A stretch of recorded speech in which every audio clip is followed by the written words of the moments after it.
तो friends, MS coder में आपका स्वागत है। आज की हमारी इस वीडियो का टॉपिक है 3 एड्रेस कोड। आज की इस वीडियो में जानेंगे कि 3 एड्रेस कोड क्या होता है और किस तरह से हम 3 एड्रेस कोड जनरेट करते हैं। देखिए, 3 एड्रेस कोड का मतलब होता है कि जो हमें स्टेटमेंट्स दी हुई होती है, जो हमें ग्रामर दिया होता है, उसके अंदर कम से कम मतलब जो लोकेशन होते हैं, मतलब एड्रेस ऑफ लोकेशन होते हैं, वो 3 होने चाहिए।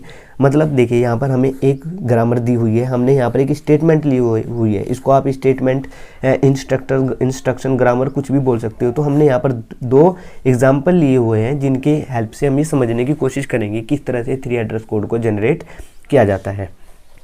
तो इसके अंदर देखिए कितने एड्रेस है, 1 2 3 4, यानी कि यहाँ पर 4 एड्रेस है। और 3 एड्रेस कोड क्या कहता है कि किसी भी स्टेटमेंट के अंदर कम से कम, मतलब कम से कम तो कितने भी हो सकते हैं, 3 से कम, बट जो मैक्सिमम एड्रेस होने चाहिए वो 3 ही होने चाहिए।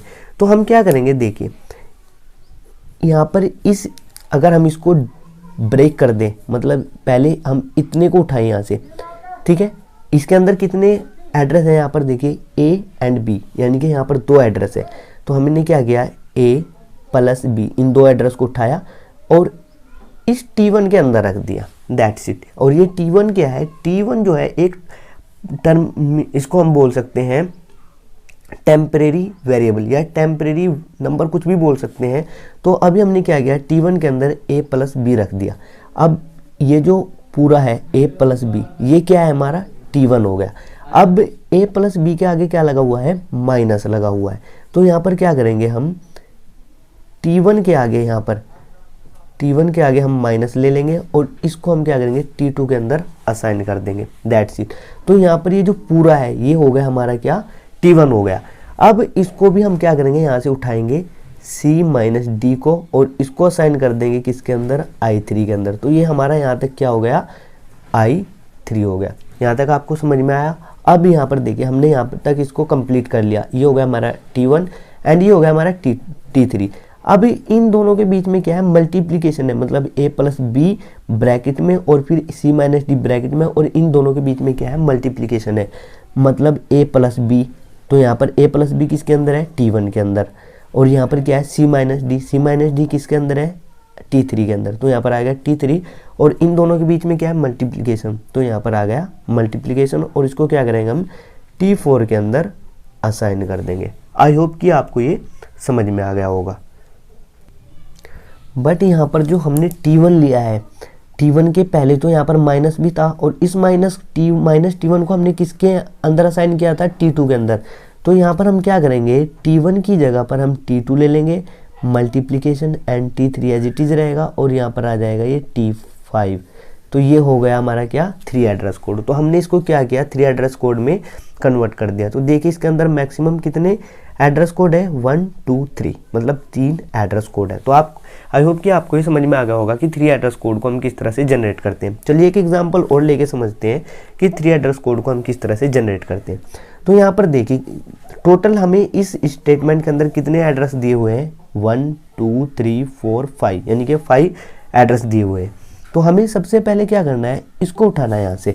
ये जो -C दिखाई दे रहा है, ये जो आपको -C दिखाई दे रहा है, तो हम इसको क्या करेंगे, इस -C को हम उठाएंगे, -C को उठाया और T1 के अंदर हमने इसको असाइन कर दिया।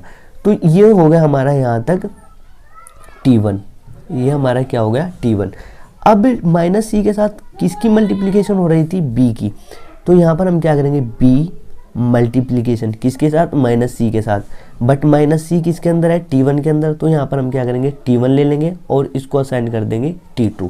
तो यहाँ से यहाँ तक हमारा क्या हो गया, यहाँ से यहाँ तक हो गया हमारा ये T2। मतलब इन 2 एड्रेस को हमने क्या किया, एक एड्रेस बना दिया। अब यहाँ से हमें यहाँ पर ये जो प्लस है यहाँ पर, अब इसी तरह से हमें क्या करना है, इस -C को लेना है, -C को लिया और इसको हम किसके अंदर असाइन करेंगे, T3 के अंदर। तो देखिए ये हो गया हमारा T3। अब इस T3 के साथ, यानी कि -C के साथ किसकी मल्टीप्लिकेशन हो रही है, B की।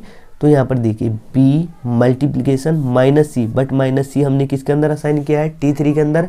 तो यहाँ पर आ जाएगा T3 और इसको हम क्या करेंगे, असाइन कर देंगे T4 के अंदर। आई होप कि यहाँ तक आपको समझ में आ गया होगा। अब ये जो पूरा था यहाँ से यहाँ तक, ये जो था b minus b multiplication minus c, इसको बना दिया हमने T4। अब देखिए ये पूरा हो गया था हमारा T2 और ये हो गया पूरा T4, और इन दोनों के बीच में क्या है यहाँ पर प्लस, यानी कि b मल्टीप्लीकेशन माइनस सी। तो b मल्टीप्लीकेशन माइनस सी किसके अंदर है? T2 के अंदर। यहाँ पर हो गया T2। b मल्टीप्लीकेशन माइनस सी, ये जो राइट में आपको दिखाई दे रहा है, ये किसके अंदर है? T4 के अंदर, यानी कि इसके अंदर, और इन दोनों के बीच में क्या है? प्लस। तो हमने यहाँ पर प्लस लिया और इसको किसके अंदर असाइन कर दिया हमने? T5 के अंदर। यहाँ तक क्लियर है? T2 यानी कि b multiplication minus C plus T4 यानी कि b मल्टीप्लीकेशन माइनस सी को हमने क्या किया? ऐड किया और T5 के अंदर रख दिया। अब ये जो पूरा था यहाँ से यहाँ तक आपको पूरा स्टेटमेंट दिखाई दे रहा है, ये हो चुका है हमारा T5। अब हम इस T5 को असाइन कर देंगे किसके अंदर? A के अंदर। तो यहाँ पर ये हो जाएगा A असाइन T5। तो देखिए हमने इतनी बड़ी स्टेटमेंट को क्या किया? एक T5 के अंदर स्टोर कर दिया। तो यही होता है 3 एड्रेस कोड। और 3 एड्रेस कोड को हम इंटरमीडिएट कोड जनरेटर भी बोल सकते हैं, जो क्या करता है? किसी कोड को ऑप्टिमाइज करता है, मतलब बड़े कोड को छोटे कोड के अंदर ब्रेक करना। तो देखिए हम यहाँ पर हमने पूरी स्टेटमेंट जिसके अंदर 5 एड्रेस थे, उसको क्या किया? हमने एक एड्रेस कोड के अंदर स्टोर करके रख दिया।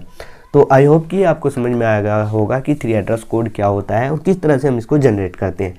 तो अगर आपके माइंड में इस टॉपिक से रिलेटेड कोई डाउट हो तो प्लीज़ कमेंट सेक्शन में ज़रूर कमेंट कीजिएगा, और अगर अभी तक आपने इस चैनल को सब्सक्राइब नहीं किया है तो प्लीज़ ज़रूर सब्सक्राइब कीजिएगा। Thanks for watching.